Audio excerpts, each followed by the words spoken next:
Et nous sommes en direct.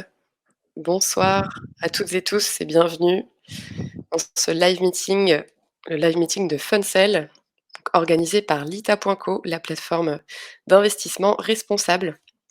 Donc, je vous invite à nous dire bonjour dans le chat en bas à droite. Donc, vous verrez, c'est un outil assez simple d'utilisation. On a déjà une dizaine de participants. Bienvenue à toutes et tous. Merci d'être là. Donc, c'est un plaisir de vous retrouver pour un nouveau live. J'espère que vous allez bien. En attendant, que tout le monde se connecte tranquillement, voilà, pour ceux qui ne me connaissent pas, je suis Émilie Brosseau, donc je travaille chez Lita.co en tant que chef de projet en levée de fonds, mais aussi conseillère en investissement responsable et j'ai le plaisir d'être avec, Gilles Dusordet ce soir, qui est, cofondateur et CEO de l'entreprise Funcell. Bienvenue Gilles, merci d'être avec nous. Bonsoir à tous et toutes. Donc, je rappelle le déroulé de ce live, il durera une petite heure avec une présentation du coup de 15-20 minutes de la part de Gilles pour vous présenter Funcell et les raisons de la levée de fonds sur l'ITA. Et après, on pourra avoir un temps d'échange ensemble pour répondre à toutes vos questions. Voilà, donc Gilles, si c'est bon pour toi, je te laisse la main pour présenter Funcell. Très bien, merci beaucoup Marou. Émilie, pardon. Oui, Gilles Dusordet, donc je suis l'un des 4 associés cofondateurs de Funcell. Voilà, on peut entamer la présentation.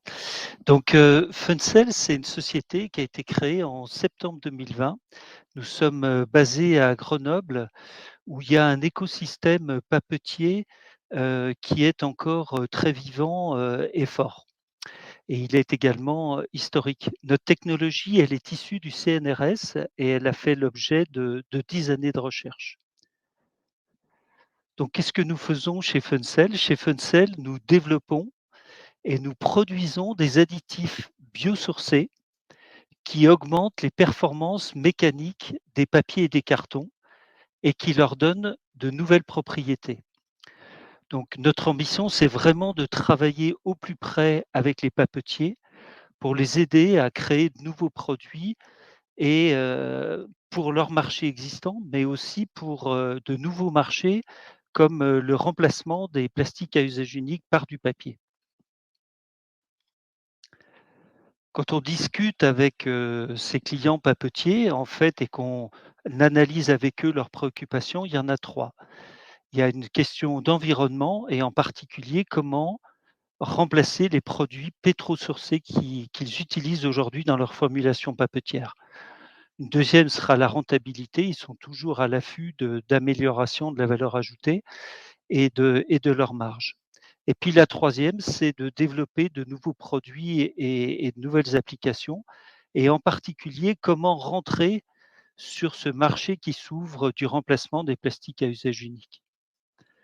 Notre réponse, c'est un additif qui est biosourcé, non toxique.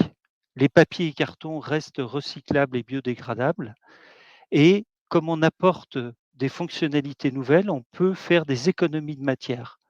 Et ces économies de matière, c'est bon pour l'environnement, c'est également bon pour la rentabilité de l'entreprise.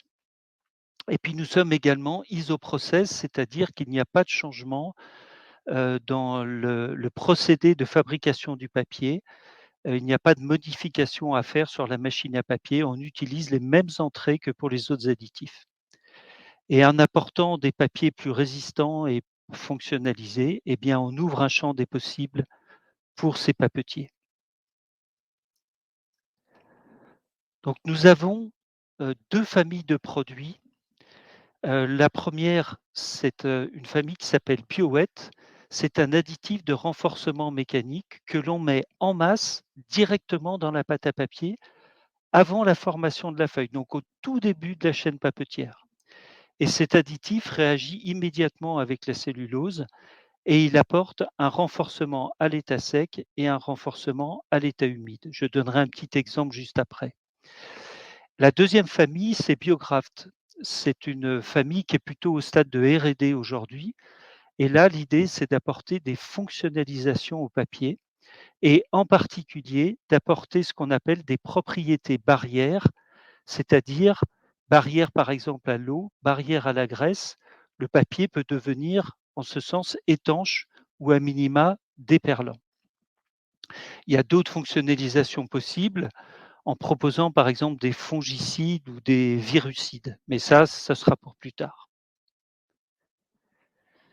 Si je prends l'exemple d'un carton que vous avez là au milieu de la slide, ce carton, il a une certaine résistance à l'état sec et globalement, il n'a pas de résistance à l'état humide. Il est comme ça. Si avec BioWet, si on lui met du BioWet dedans, on peut augmenter le renforcement de ce carton et, et lui donner donc de nouvelles propriétés très fortes avec un renforcement à l'état sec jusqu'à 2 fois et à l'état humide jusqu'à 15 fois. Ou alors, on peut utiliser cet additif pour réduire le grammage, c'est-à-dire mettre moins de pâte à papier dans le carton. Et à ce moment-là, on a démontré qu'on pouvait économiser jusqu'à 30 de pâte à papier à performance égale, sachant que ça, c'est à l'état sec et qu'on bénéficie quand même de performances à l'état humide en renforcement. Et puis BioGraft, c'est l'utilisation de nos additifs pour apporter des propriétés barrières, barrière à l'eau, barrière à la graisse, comme je le disais juste avant. Donc notre objectif, il est vraiment de travailler pour l'environnement en proposant de remplacer des additifs pétrosourcés, en permettant aux papetiers de remplacer des plastiques à usage unique et de créer de nouveaux produits, et puis de permettre des économies pendant la fabrication du papier, que ce soit de la pâte ou de l'énergie. Quand on regarde le marché et les marchés qu'on adresse, vous avez sur la partie gauche de la slide le marché des additifs. Et nous, on est sur la partie qui est en bas, renforcement et sizing. C'est un marché qui fait à peu près 6 milliards de dollars annuels, donc c'est un marché qui est très gros. Et en fait, la quasi-totalité de ces additifs vont dans deux applications qui sont l'emballage que vous voyez en haut. Ça fait 250 millions de tonnes de papier par an, l'emballage, sur 450 au total dans le monde, hein. Et ici, on peut voir, vous avez des noms de sociétés qui sont indiqués. Ça vous dira peut-être rien, mais ce sont tous des grands groupes internationaux. Et en fait, ce sont eux qui cherchent des solutions pour créer de nouveaux produits qui pourraient remplacer les plastiques à usage unique. Il y a un deuxième segment de marché qui est très intéressant, c'est ce qu'on appelle les papiers d'hygiène. Ce marché est plus petit, il fait 50 millions de tonnes. Donc là, on va parler d'essuie-tout, de lingettes, de mouchoirs en papier. Et là aussi, ce sont des très grands groupes qui sont présents. Donc nous, nous allons travailler avec des sociétés qui sont des papetiers et qui sont présents dans ces cases-là. Ce qu'il y a d'intéressant, c'est qu'on travaille aussi avec des grandes marques. Donc là, ce sont plutôt des metteurs en marché, c'est-à-dire des gens qui sont dans le domaine du luxe, de la cosmétique et de l'agroalimentaire. Donc on va avoir deux catégories de clients, les papetiers et puis des metteurs en marché. Quelle est notre contribution à l'impact? Bah, tout d'abord, je vous ai dit tout à l'heure que notre produit, il était biosourcé. Et en fait, nous valorisons des déchets de l'agroalimentaire. Nous allons chercher dans ces déchets, qui sont plutôt des fruits et des légumes, notre molécule d'intérêt. Et donc, nous valorisons ces déchets que nous transformons en coproduits. Ensuite, je vous ai dit qu'on pouvait faire des économies de matières premières. Ça, et essentiellement de pâte à papier et d'énergie. On peut également remplacer certains produits qui sont pétrosourcés et qui vont progressivement être supprimés. Et puis je vous ai dit aussi qu'on pouvait contribuer au remplacement des plastiques à usage unique. Nous apportons des briques technologiques pour aider les papetiers à faire ça. Pour ce qui est de notre équipe, donc vous avez 4 cofondateurs. On va peut-être pas passer du temps pour les présenter, mais grosso modo, il y a 2 entrepreneurs et puis 2 scientifiques. Et puis l'équipe est complétée aujourd'hui par 5 personnes qui sont essentiellement dans le domaine technique, à la fois pour la R&D produits, mais aussi pour les procédés. Toute la partie financière est sous-traitée à une direction financière partagée et comme ça, on est bien couvert. Et puis bien sûr, nous recrutons et c'est l'objet aussi de la levée de fonds, c'est de faire venir des talents à la fois pour créer un comité de direction et pour renforcer les équipes opérationnelles.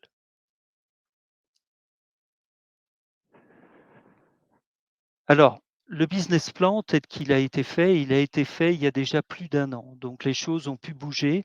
Mais ce que je veux vous présenter là, c'est l'esprit. Donc sur notre premier exercice, nous avons fait 88 000 € de chiffre d'affaires. Cette année, nous ferons peut-être pas exactement 140, mais nous ferons aux alentours de 120, donc c'est bien. Et puis l'idée ensuite, c'est de plus on avance, dans la qualification de nos produits auprès des papetiers, plus on va commencer à leur fournir des quantités d'additifs importantes. Et donc le chiffre d'affaires va progressivement se développer. Et ensuite, on va commencer à déployer l'utilisation de notre additif véritablement chez les clients papetiers, qui vont l'intégrer dans leur formulation papetière de façon progressive et qui donc vont le mettre dans tout ou partie de leurs produits fabriqués dans leur chaîne papetière. Et c'est pour ça qu'on voit que le chiffre d'affaires monte très rapidement parce qu'évidemment les besoins vont aller, de façon croissante très, très rapide. L'idée pour nous, c'est de mettre directement, chez les clients des équipements qui permettront de produire sur place, l'additif qui sera directement utilisé par le papetier. Et donc on voit là la progression de l'adoption telle qu'on veut la faire. Et puis vous voyez en dessous également 3 et 6, ça ce sont les brevets que l'on souhaite déposer parce que pour nous, la partie propriété intellectuelle, c'est une clé. Qu'est-ce qu'on cherche et pourquoi faire? En fait, on cherche 1,8 million en capital. Pourquoi faire? Bah, tout d'abord pour industrialiser la production de notre additif et ça va prendre un peu plus d'un tiers pour faire cela. Pour poursuivre nos efforts de R&D, je vous ai parlé de nouveaux produits qui allaient renforcer notre offre, donc il faut les maintenir. Et puis pour mettre en place toute l'infrastructure dont on a besoin pour exploiter notre innovation. Et puis bien sûr pour, continuer à développer les ventes. Donc si on regarde ça sous un autre angle, ça représente à peu près 48 de salaire avec des nouveaux talents qui vont nous rejoindre, des investissements en équipement et puis des dépenses de fonctionnement de sous-traitance. Sachez que sur ce 1,8 million, il y a déjà 1 million qui est réalisé, qui a déjà été versé sur notre compte et donc l'idée, c'est de poursuivre avec une poche pour l'ITA et le reste sera apporté par des family office ou des business angels, qui sont déjà en contact avec nous et avec qui, nous sommes en train de finaliser, une partie de la levée de fonds supplémentaire. Voilà, juste avant qu'on termine, je propose qu'on regarde une très rapide vidéo que vous avez peut-être vue sur le site, mais qui vous permettra de comprendre ce que fait notre additif. Vous pouvez voir Je ici te laisse. notre produit C'est BioWet parti. en action, sans additif et avec additif. Vous voyez que le papier est complètement mouillé, mais il résiste.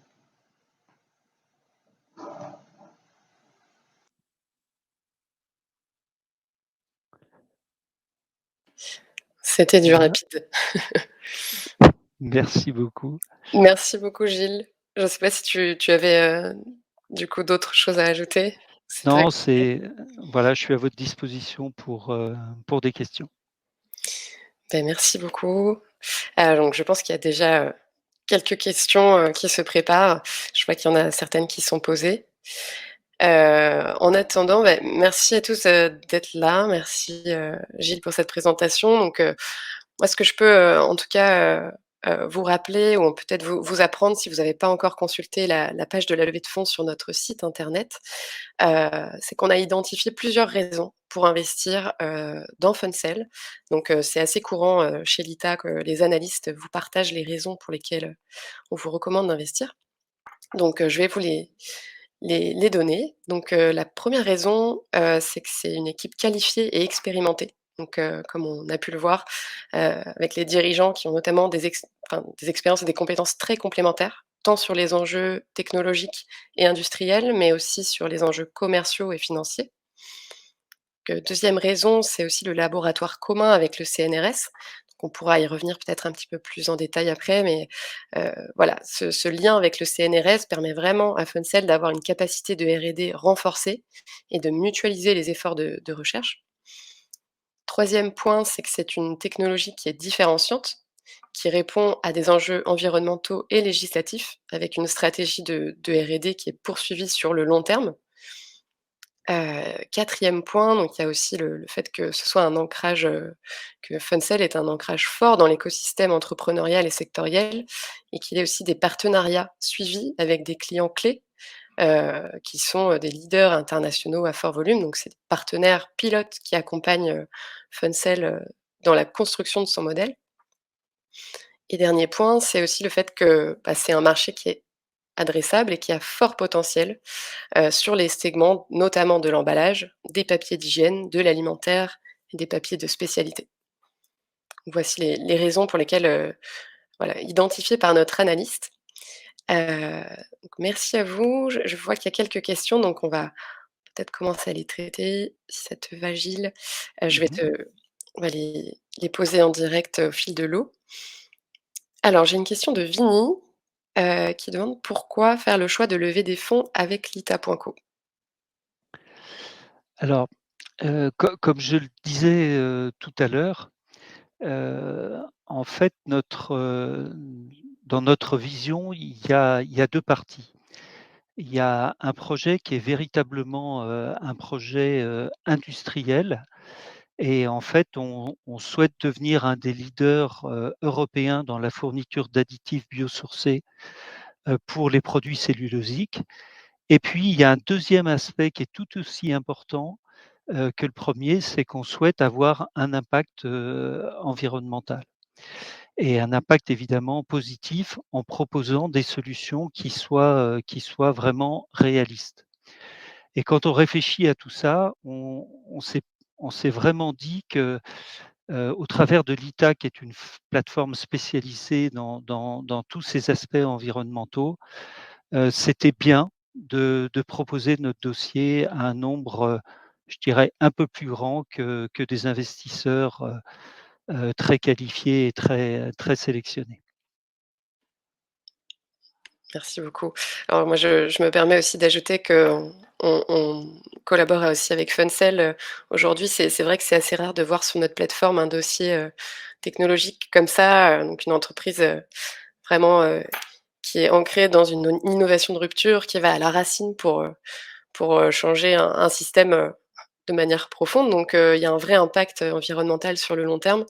C'est aussi la raison pour laquelle on collabore. J'ai une autre question de Dominique, qui dit: «J'ai un lombric-composteur et j'y mets un peu de papier ou de carton. Exemple, sac d'emballage de légumes ou du carton pour réduire l'humidité. Est-ce que le papier ou carton traité pourra toujours être consommé par les lombrics?» Alors, Question non, mais précise. c'est une très bonne question. Hem, nous avons fait des tests de biodégradabilité, donc c'est un peu différent, de la compostabilité. Hem, et les tests de biodégradabilité, sont bons. Pour tout ce qui est, compostage, heu, en fait, c'est pas notre additif qui devrait poser problème. Donc, normalement, ça dépendra de la formulation papetière parce que chaque papetier va utiliser notre additif de façon différente, mais normalement, ça ne devrait pas poser de problème. Les tests que nous avons faits sur des échantillons de papier qu'on a mis en compost, se sont, décomposés de façon tout à fait normale comme un papier classique. Donc les lombrics devraient en venir à bout, sans être malades.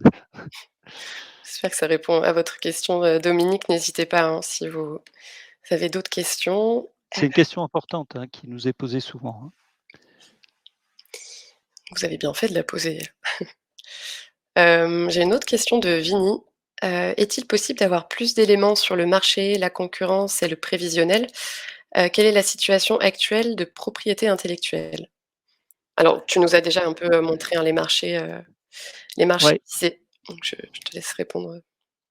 alors est-ce que, alors sur les marchés, nous clairement, hein, nos marchés, c'est le marché des papetiers. Donc nous, nos clients directs, vont être les papetiers. Ces gens-là, on va aller les chercher dans 3 segments de marché, dont 2 que j'ai présentés tout à l'heure. Le premier, c'est tous les papetiers qui sont dans le marché de l'emballage. Donc ce sont des gens qui fabriquent, des cartons, des barquettes, tout ce type d'emballage et qui commencent à travailler sur, de nouveaux produits, pour emballer, avec du papier, des choses qui étaient emballées aujourd'hui avec, des plastiques à usage unique. Typiquement, des barquettes en plastique, qu'on pourrait, remplacer. Le remplacement du plastique, c'est quelque chose de compliqué quand même parce que le plastique, c'est un matériau qui certes pollue beaucoup, mais qui a des qualités, mécaniques, des protections barrières qui sont très, très élevées, qui sont d'ailleurs souvent trop élevées pour l'utilisation qu'on veut en faire et c'est là où les papetiers, heu, veulent se positionner. C'est par exemple pour, l'emballage de fruits et légumes, pour, certains produits surgelés, on n'aurait pas besoin forcément, de plastique. Mais il faut quand même des papiers qui aient des propriétés nouvelles. Donc les papetiers qui sont dans le domaine de l'emballage, sont intéressés par notre produit pour leur marché existant, mais aussi pour des nouveaux marchés comme ça. Les papiers d'hygiène, dont j'ai parlé tout à l'heure, donc là je rappelle, c'est tout ce qui est essuie-tout, mouchoirs en papier, hygiène féminine, couche bébé et cetera. Là, l'idée, c'est qu'ils ont besoin aujourd'hui, d'un additif de renforcement mécanique à l'état humide et ça, c'est quelque chose qui est très important pour eux parce que sinon, quand vous prenez un essuie-tout, il résiste quand même, hein. Il est mouillé, mais il résiste. En fait, il y a un additif qui est pétrosourcé dedans et en fait, leur préoccupation aujourd'hui, c'est de trouver des solutions alternatives à cet additif qui est pétrosourcé et de chercher un additif qui est biosourcé, pour le remplacer. Donc là, on vient véritablement en remplacement d'un produit, qui est un produit, concurrent. Puis après, il y a d'autres applications qui sont sur, des marchés dits de spécialité. Ça peut être des papiers très fins, ça peut être, des billets de banque, ça peut être des papiers d'art, des choses comme ça. On appelle ça des marchés de spécialité et là, ils recherchent des choses, très très spécifiques. Pour ce qui est de la concurrence, ça va prendre peut-être un peu de temps, cette réponse, mais comme il y a plusieurs questions. Pour ce qui est de la concurrence, il faut distinguer, les 2 types de produits. Pour, ce qui est du renforcement, mécanique, donc qui serait le produit BioWedge chez nous, vous allez trouver de 2 types d'additifs. Vous avez des additifs qui sont biosourcés, c'est ce qu'on appelle essentiellement l'amidon. L'amidon, là où nous on se distingue par rapport à ce produit qui est biosourcé, hein, il y a pas de problème, c'est que, en fait, on renforce à l'état sec beaucoup plus, que l'amidon. Voilà, donc on a des performances qui sont beaucoup plus élevées et puis la deuxième chose qui est importante, c'est que l'amidon, c'est fait à base de maïs ou de pommes de terre, alors que nous, nous extrayons à partir de déchets. Heu, Néanmoins, l'amidon reste, très utilisé, mais on a des performances encore une fois qui sont beaucoup plus élevées.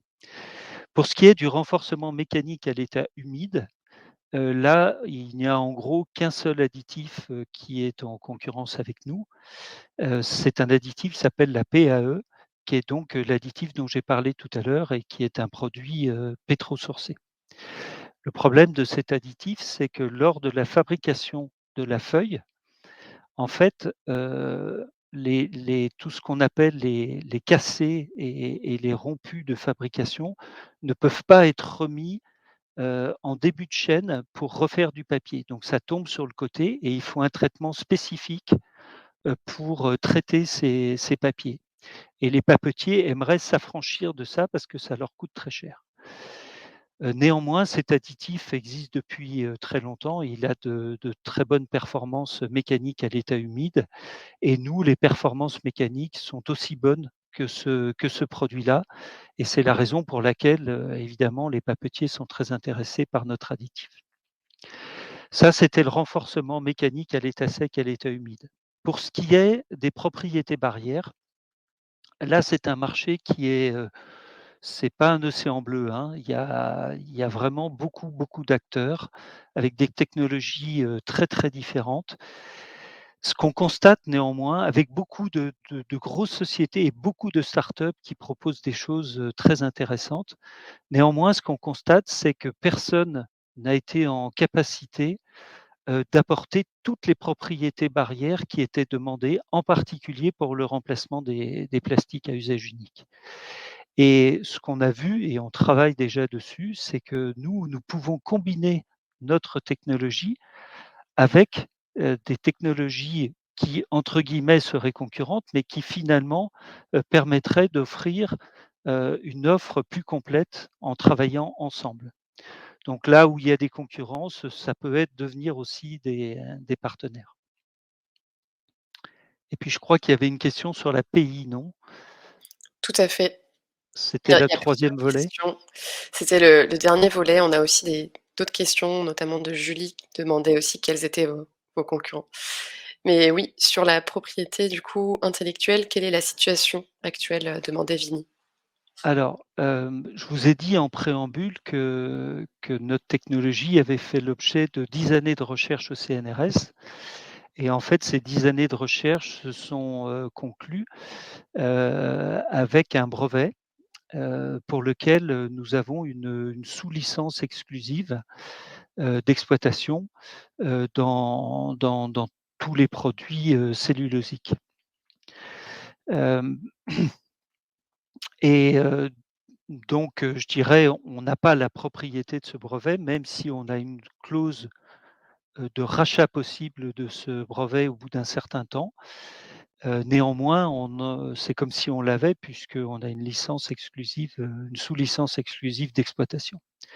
Ce qui est important, c'est plutôt notre stratégie en termes de propriété intellectuelle. Donc je vous ai dit dans la levée de fonds, il y a à peu près un tiers, qui doit servir la R&D. La propriété intellectuelle, c'est vraiment quelque chose de clé pour nous et on a choisi, heu, de travailler tout de suite et on a fait quelque chose d'assez original pour une, start-up aussi jeune que la nôtre. C'est que nous avons monté un laboratoire commun avec le CNRS. Ça veut dire quoi? Ça veut dire que nous mutualisons des moyens de recherche par des équipes Funcel et des équipes du CNRS pour aller plus vite dans notre innovation. Donc là, la propriété intellectuelle qui sera dégagée, qui ne fera pas forcément l'objet de brevets, hein, parce que ce n'est pas toujours la bonne solution. Parfois, on peut faire ce qu'on appelle des dossiers techniques secrets, mais néanmoins, cette propriété intellectuelle sera partagée à 50-50 en fait entre le CNRS et nous, avec possibilité chaque fois de racheter la part, je dirais du CNRS, si on le désire et en bénéficiant toujours d'une licence, d'exploitation, complète et entière, d'autant plus que nous sommes copropriétaires, de cette propriété intellectuelle. Et puis bien sûr, on mène aussi des projets de R&D en dehors du laboratoire commun, qui sont directement au sein de Funcel et qu'au sein de Funcel et qui peuvent donner lieu à des brevets, qui sont, propriété entière de Funcel.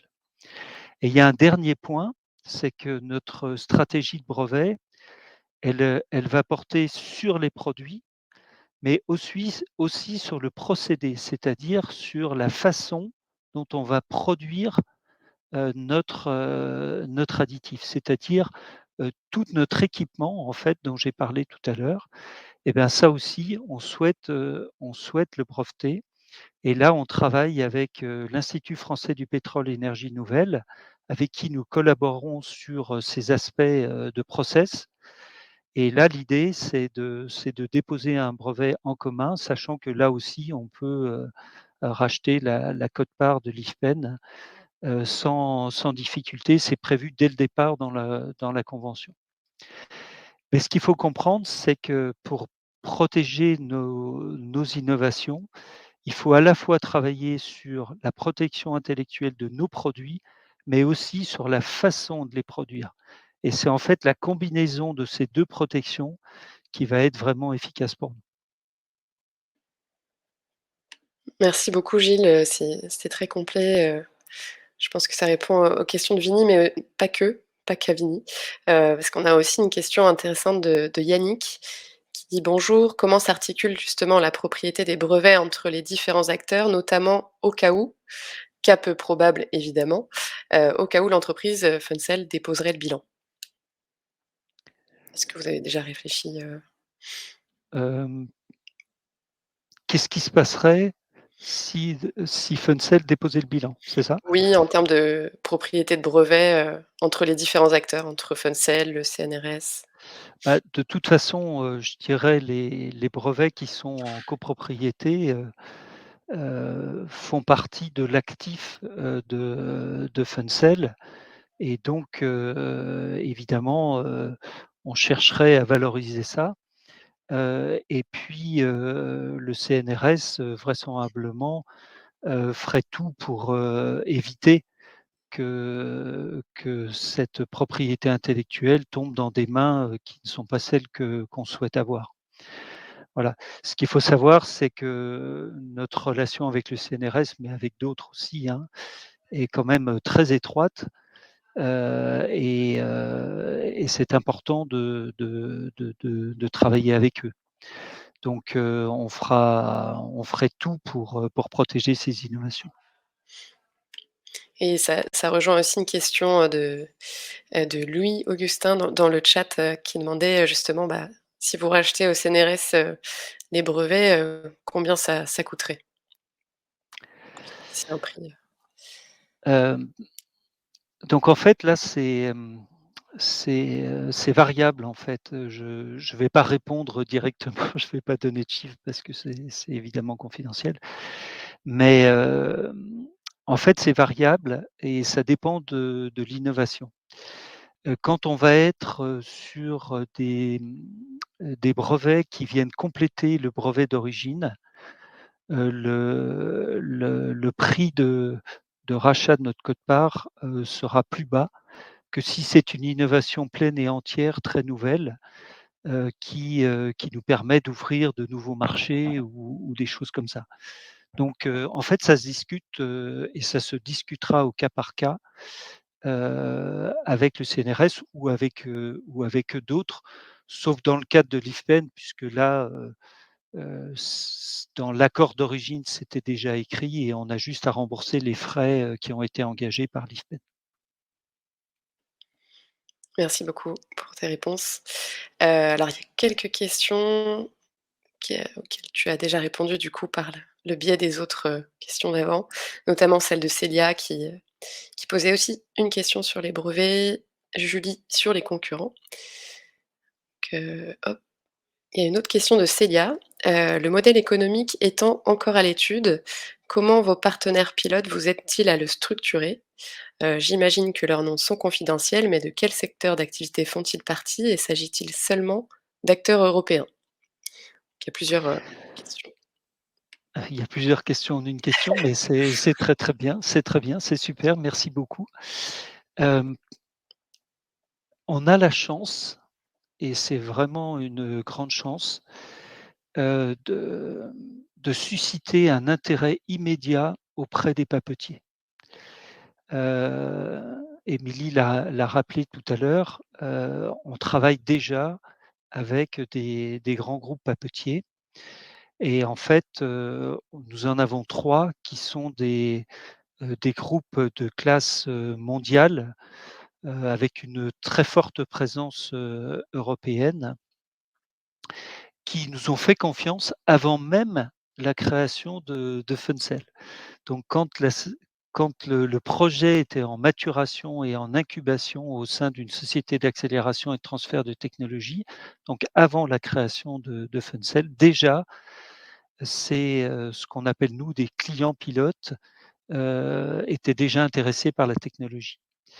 Donc, ils nous accompagnent en ce sens que, nous testons avec eux et nous rentrons dans un processus de qualification de notre additif qui est assez long, hein, qui peut prendre, 1 an, 2 ans, peut-être plus, où on va, tester progressivement, à des échelles de plus en plus importantes notre additif. Donc on démarre par une phase de laboratoire, on fait chez nous et ils font chez eux, on compare les résultats et on dit si on va plus loin.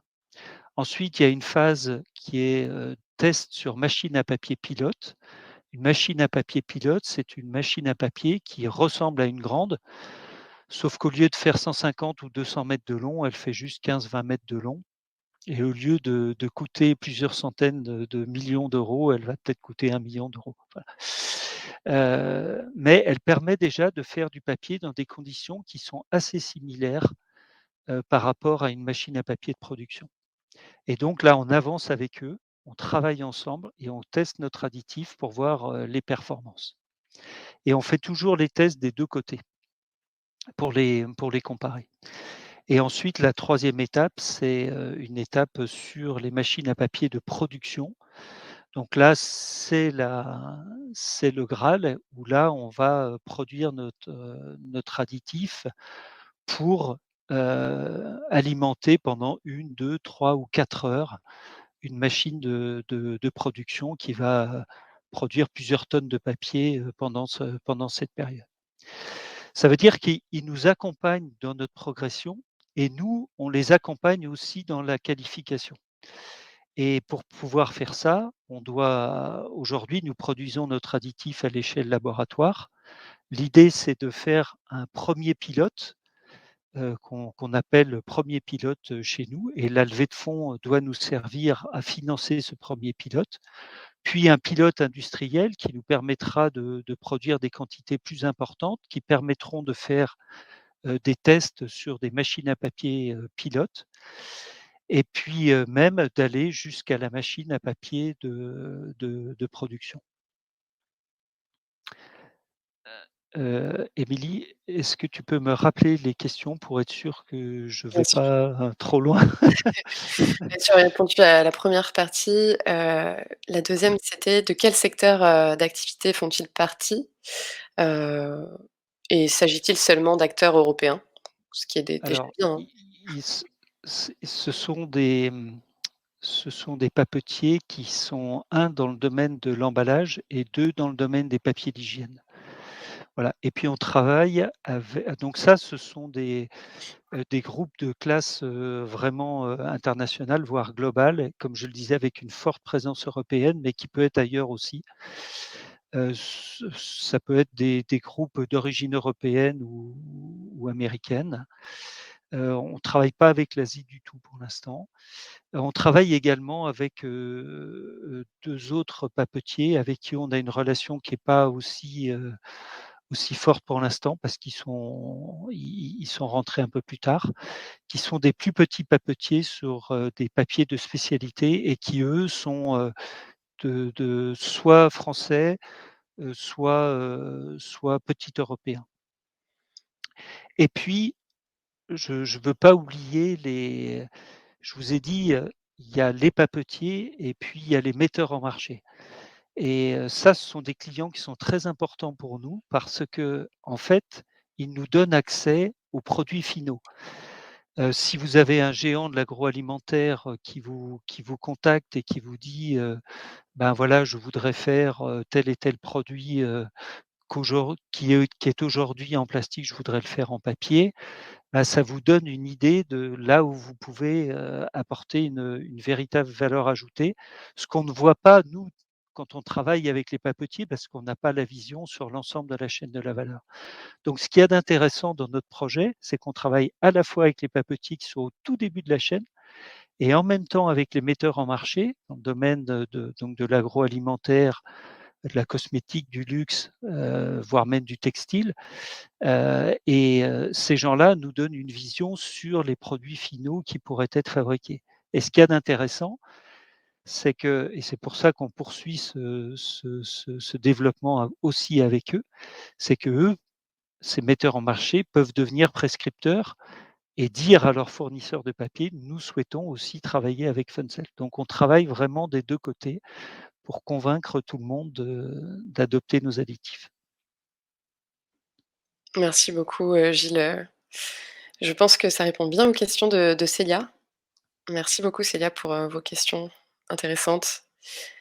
Justement, je rebondis aussi sur ce point-là comme quoi, pour faire la transition, c'est qu'en fait, c'est aussi un des gros arguments forts, hein, de chez Funcel de pouvoir être soutenu, accompagné par ses partenaires, clés, d'envergure justement internationale, très présents sur des secteurs, industriels et hem et j'en profite aussi pour vous rappeler du coup les conditions de la levée de fonds, sur l'ITA.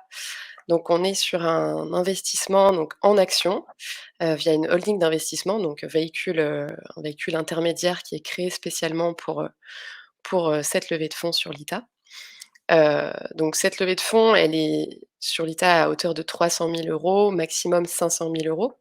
Elle est sécurisée d'ailleurs avec, donc un tour global, avec 2 fonds d'investissement qui sont en lead, sur le tour global, du financement, avec, aussi des business angels, qualifiés comme, tu le disais Gilles, pour un total d'1,8 million.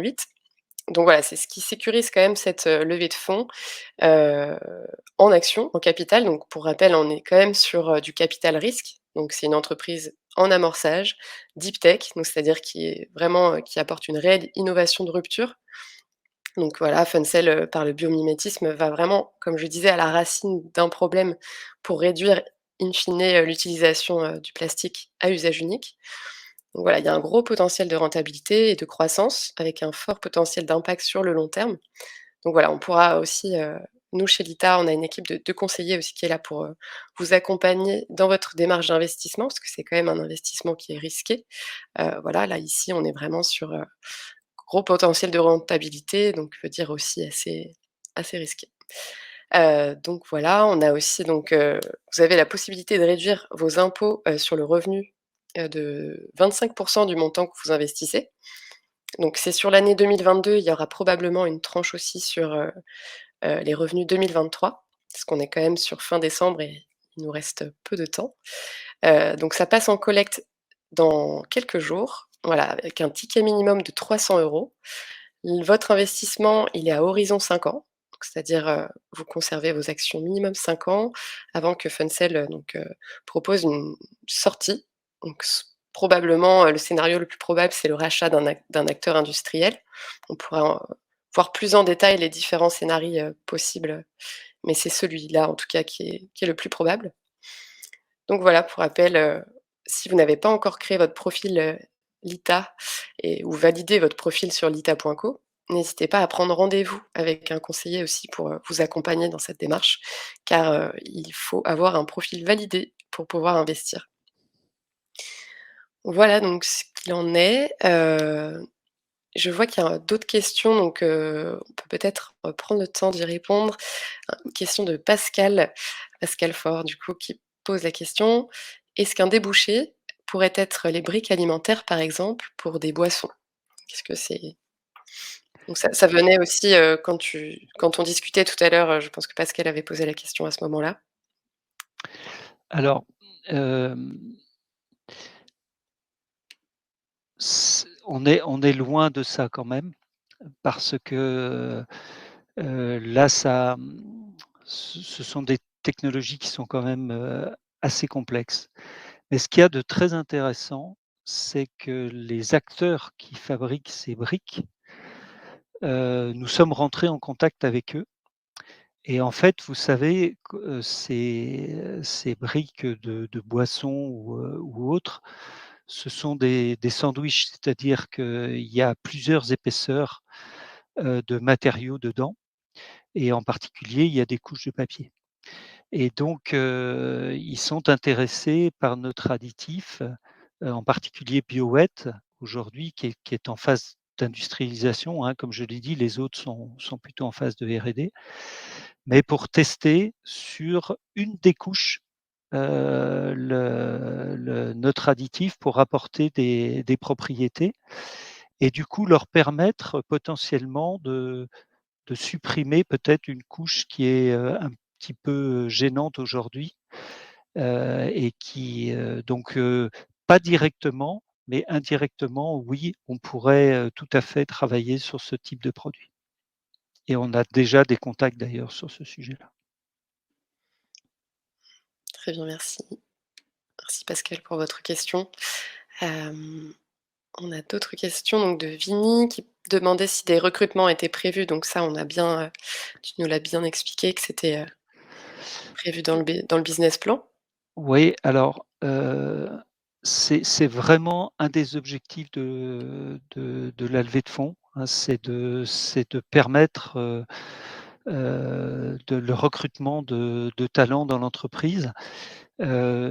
Si je peux prendre 2 minutes là-dessus, Sûr.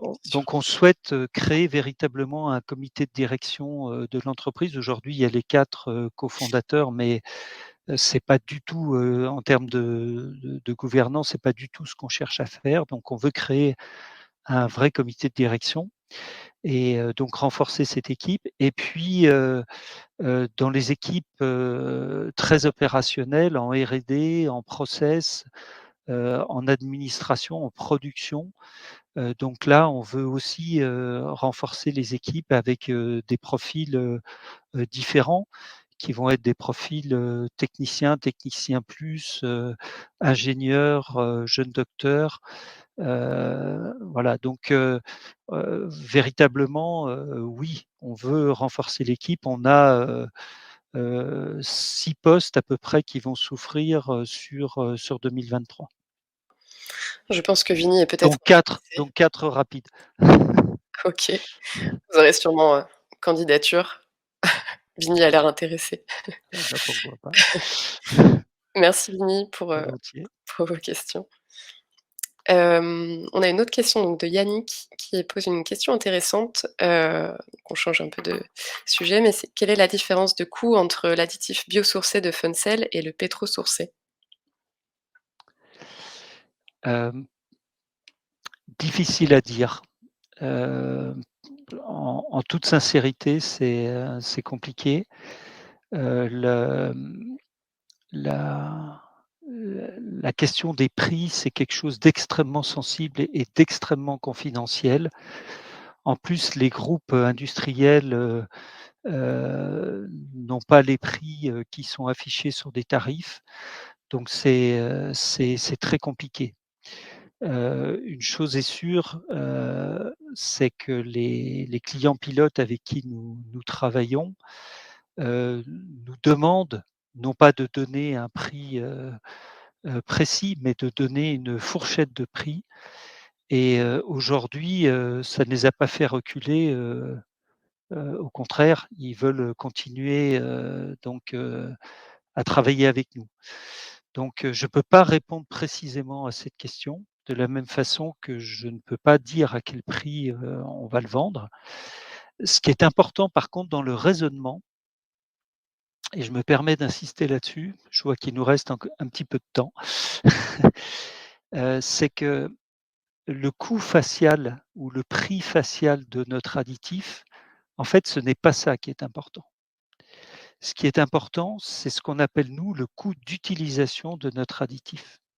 C'est-à-dire finalement, si un client décide d'adopter notre additif et de l'acheter, quel va être le coût pour lui de la fonctionnalité? Et quand on dit par exemple qu'on peut économiser jusqu'à 30 de matière, c'est juste considérable. 30 de matière sur de la pâte vierge qui est à 1 200 € la tonne, ça fait 360 €. Donc il y a largement de la place pour acheter un additif premium, parce que nous, on sera premium, hein, c'est un additif qui est biosourcé, donc c'est quand même, c'est pas simple à maîtriser. Donc, il sera, oui, sur, les additifs plutôt chers, mais en fait, il apporte suffisamment pour couvrir le coût de cet additif. Non seulement le couvrir, mais permettre aussi de faire des économies et qui sait, peut-être d'en faire bénéficier aussi le marché. C'est ce qu'on aimerait. Mais nous, nos clients sont les papetiers, c'est eux qui font les prix après, dans la valeur ajoutée. Voilà. Merci, J'espère que ça répond à la question. il me semble. Yannick, vous nous direz si ça répond bien à votre question. Merci. J'ai une question de Julie, du coup, qui demande: qui sont les fonds d'investissement qui font partie du Tour? Donc ça, je peux répondre, Gilles, si tu veux, Je peux quand je tu veux. peux je peux Vas-y, je t'en répondre. prie.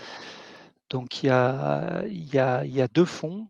Il y a un fonds, qui est un fonds, deep tech, qui communiquera un petit peu plus tard. C'est un fonds qui vient de se créer, qui est un fonds très, très dynamique avec une approche, très, très intéressante et qui se focalise sur des sociétés, deep tech, donc avec une technologie très forte.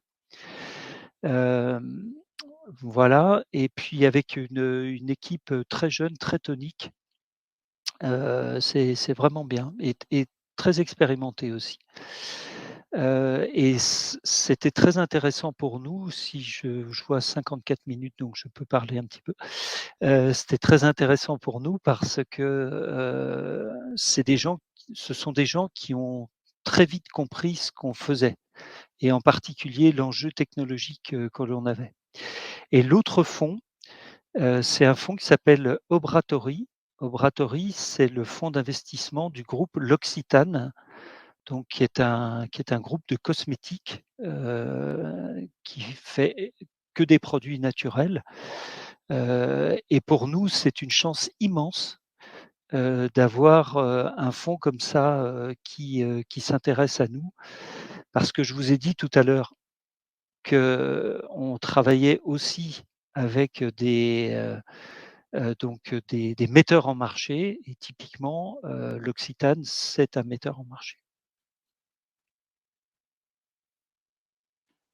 Et juste un mot sur les business angels. Il faut que vous sachiez que les business angels qui nous ont rejoints, ce n'est pas du tout un hasard. On a travaillé avec eux et on envisage de poursuivre notre relation parce que, plusieurs d'entre eux sont soit des spécialistes, des additifs chimiques, donc notre domaine, soit des spécialistes du monde du papier, voilà, ou des spécialistes du monde du luxe ou de l'agroalimentaire. Donc on couvre, vraiment, les choses et ça aussi c'est une chance pour nous parce que ça démontre que pour vraiment des spécialistes, des gens qui connaissent bien ces domaines-là, nos additifs interpellent. Tout à fait. Merci pour ces précisions. On va prendre la dernière question, donc qui est de Yannick. J'ai cru comprendre que l'additif pourrait être intéressant pour le textile. Est-ce pardon, est-ce à dire qu'une orientation est envisagée dans ce secteur? Pardon. Alors c'est une très bonne question.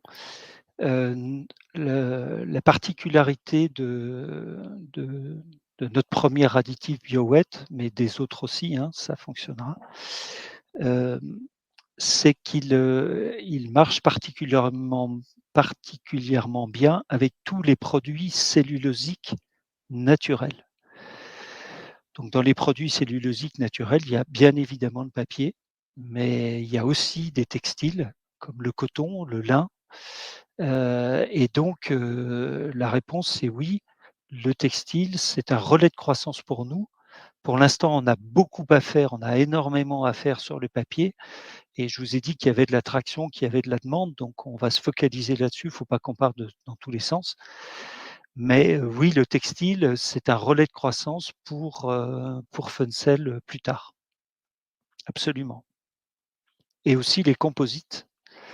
à base de produits cellulosiques naturels.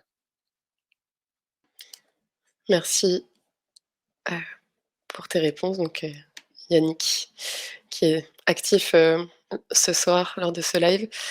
Merci pour cette dernière question. Écoutez, vous êtes toujours, une bonne dizaine à être présents donc merci encore d'être là. On va clôturer ce live. Je vous rappelle juste que du coup, vous aurez accès au dossier d'investissement, donc qui détaille l'analyse, faite par l'ITA. Donc une partie donc analyse financière et extra-financière. Petite chose qui change, pour, nos habitués s'il y en a, ce soir, voilà, là, il y aura du coup un accès à un dossier d'investissement simplifié pour des raisons de confidentialité. Vous pourrez accéder à un dossier plus détaillé, sous réserve de signer un accord de confidentialité donc comme, tu le disais Gilles, au en prémisse, en introduction de ta présentation. Voilà donc si vous êtes intéressé pour avoir le dossier plus détaillé et signer, un accord de confidentialité, n'hésitez pas, je vais vous donner mes coordonnées dans le chat et n'hésitez pas voilà, à me contacter pour qu'on on entame une mise en relation et qu'on voit ça plus en détail. Voilà, donc les dossiers du coup, le dossier simplifié sera, disponible dans les prochains jours au moment du passage en collecte, donc ça pourra vous permettre d'appuyer votre décision d'investissement et pour toute question, n'hésitez pas à nous contacter, pour tout conseil. Voilà, prendre rendez-vous directement sur la plateforme. Vous avez un petit onglet en haut voilà, il y a écrit «Prendre rendez-vous», donc n'hésitez pas, on se fera un plaisir de répondre à toutes vos questions. Merci beaucoup Gilles, d'avoir été avec nous. Merci à vous, merci de m'avoir accordé tout ce temps et très bonne soirée Bonne soirée, à et on bientôt vous attend bien sûr, hein. et on vous attend. Au revoir. Au revoir, bonsoir.